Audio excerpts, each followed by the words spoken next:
Assalamualaikum warahmatullahi wabarakatuh. Jadi sekarang saya sedang berada di Hadiqatul Azhar atau Taman Azhar. Jadi di sini banyak pengunjung dari warga sekitar,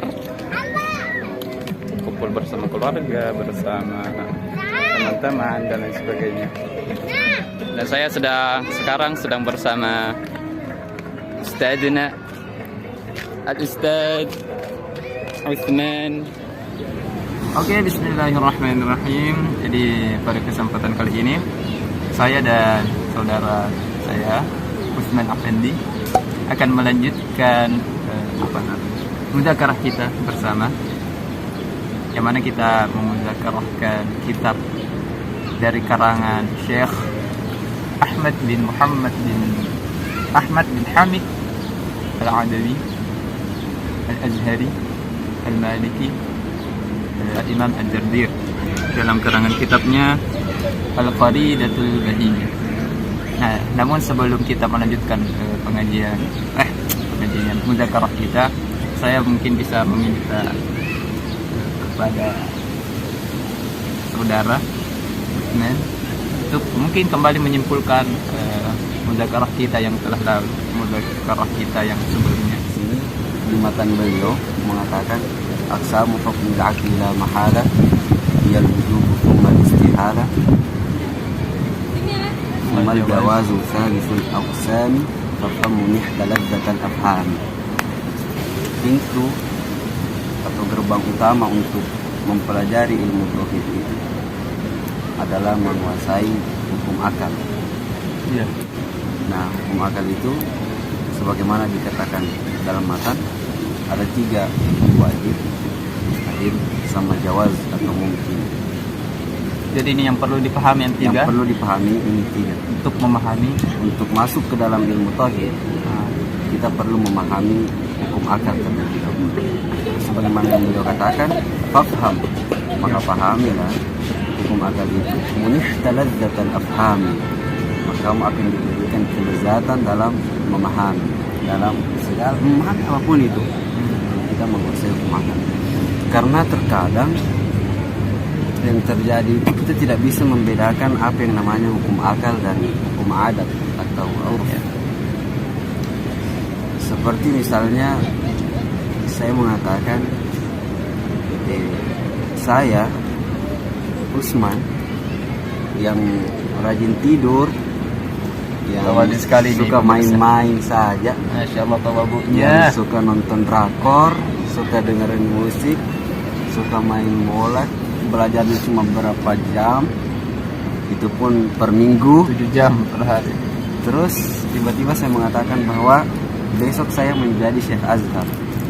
Apakah itu boleh atau mustahil? Bagaimana menurut Anda? Karena setelah kita muzakar kemarin, kita ketahui bersama bahwa kalau hal yang serupa yang seperti itu mungkin secara urf, secara adat itu adalah mustahil ya kan. Tetapi kalau hukum akal bagaimana? Ya itu boleh bisa saja seperti itu ya. Jadi sekarang kita tuh kesulitan untuk membedakan yang mana hukum adat dan yang mana hukum akal. Kayak tadi misalnya saya jadi si Azhar besok, dengan keadaan saya yang begini, yang malas, ya urf itu mengatakan mustahil. Karena masa tiba-tiba orang yang malas jadi si Azhar kan?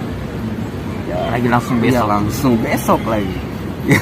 Ya adat, ya kebiasaan yang mengatakan tidak mungkin itu terjadi. Tetapi hukum akal itu tidak menafikan itu. Bisa saja loh, akal ini menghukum bahwa bisa saja dia tiba-tiba besok, tiba-tiba Allah berikan dia kekuatan, berikan saya kekuatan misalnya, ya Rob berikan ilmu, tiba-tiba jadi Grand Sheikh misalnya kan. Ya itu bisa saja. Maka seperti dengan mukjizatnya Nabi Ibrahim yang tidak terbakar oleh api, itu kita tidak bisa pakai adat untuk memahami hal tersebut. Karena mukjizat itu definisinya adalah khariqun lil 'adah, amrun khariqun lil 'adah, sesuatu yang di luar dari kebiasaan, berarti kita tidak bisa menggunakan hukum adat yang mana kita katakan bahwa api itu membakar. Karena memang biasanya seperti Iya, itu biasanya kan. seperti itu. Api. Kalau api itu membakar, tetapi secara akal bisa saja bahwa api itu tidak membakar. Jelas beliau katakan di sini bahwa membakarnya api itu bukan berarti dia memberi pengaruh terhadap proses terjadinya kebakaran.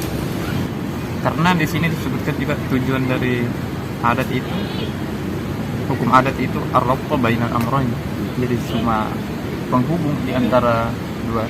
Misalnya kalau kita makan biasanya kenyang, tapi ada juga orang yang makan tapi tidak kenyang. Tapi secara adat, secara kebiasaan, apa yang biasanya yang terlihat ya seperti itu. Kalau orang makan biasanya kenyang sebenarnya kan. Tapi kembali lagi, kalau yang mengenyangkan itu ya tetap kembali kepada Allah ya kan.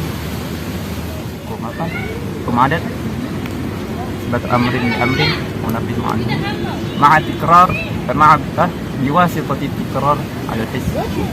Jadi karena ya terus berulang, itu yang terlihat biasanya kebiasaan. Jadi kalau sudah terjadi 2 sampai seterusnya ya sudah menjadi hukum adat lagi tuh ya. Sudah berubah kan, iya. itu tikrar kan. Kalau sepemahaman kita dalam sependek pemahaman kita mungkin ada yang lebih